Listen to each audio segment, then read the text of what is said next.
Nanguna si Senator Bam Aquino bilang pinakapaboritong personalidad sa politika sa bansa, batay sa 2026 first quarter survey ng Publicus Asia Incorporated sa gitna ng lumalalang pangamba ng publiko sa ekonomiya.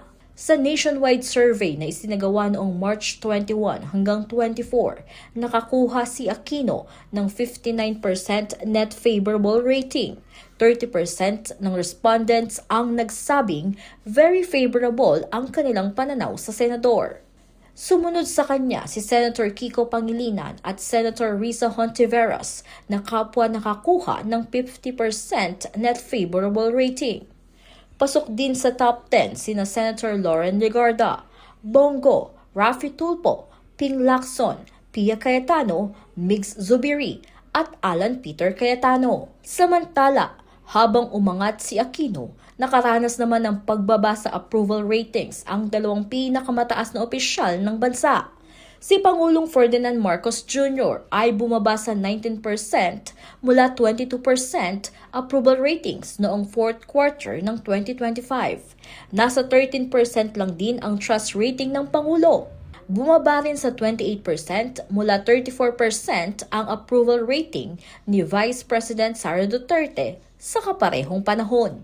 Batay sa survey ng Publicus Asia, naghahanap ang mga botante ng mga leader na nagsusulong ng reforma at transparency.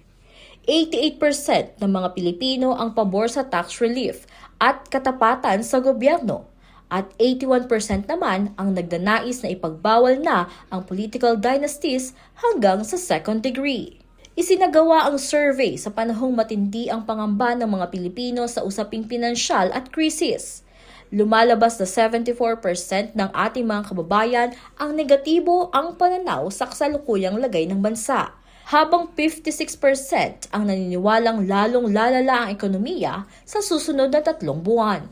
Ang survey na ito ay bahagi ng Corporate Social Responsibility o CSR project ng Publicus Asia.